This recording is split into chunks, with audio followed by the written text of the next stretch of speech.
Magandang araw, nagbabalik ang EuroTV News Update. Magpapatupad ng 3 araw na gun ban sa National Capital Region alinsunod sa nalalapit na ikatlong State of the Nation Address ni Pangulong Ferdinand Bongbong Marcos Jr.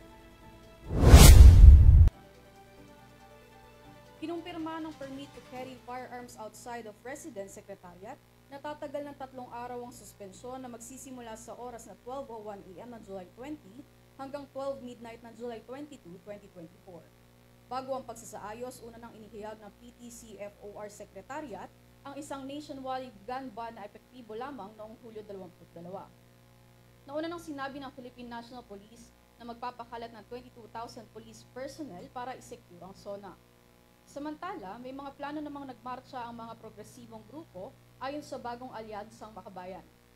Sinabi ni Marbil na magbibigay ng maximum tolerance sa PNP sa mga nagpoprotesta, ngunit umapela siya sa kanila na siniguradong hindi magdudulot ng anumang abala sa publiko. Sa kabilang banda, ang pagsususpinding ito ay hakbang sa pag-ingat upang matiyak ang seguridad ng publiko.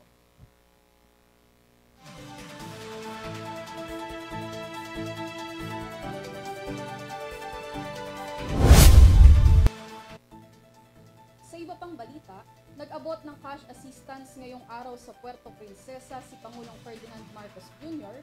sa mga magsasaka, mangingisda at mga pamilyang nasa programa bilang tulong sa mga Pilipino na apektuhan ng El Niño. Nagpamahagi ang presidente ng 10,000 pesos sa mga napiling beneficiaries ng rehiyon, maging ang halos 100 milyong piso sa pamahalaang lungsod ng Puerto Princesa at pamahalaang pandalawigan ng Palawan at Marinduque.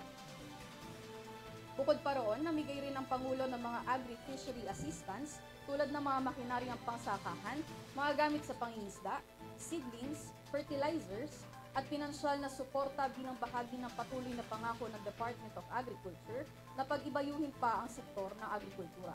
Nakilahok rin ng ilang mga ahensya tulad ng Department of Social Welfare and Development, Department of Interior and Local Government, Technical and Education and Skills Development Authority, at maging ng Office of the House Speaker Ferdinand Martin Romualdez bilang pakikiisa sa hangarin ng nasabing kaganapan.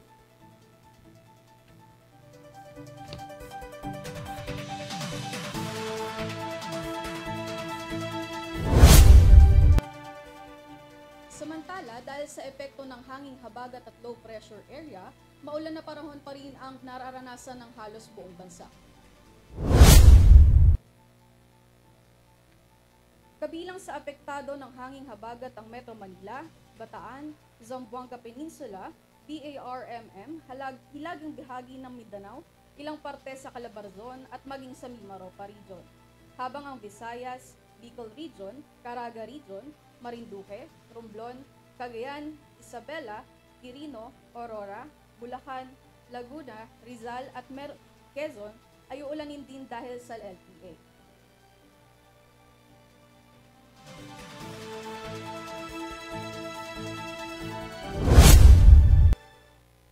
At yan ang mga balitang aming nakalap hanggang sa mga oras na ito.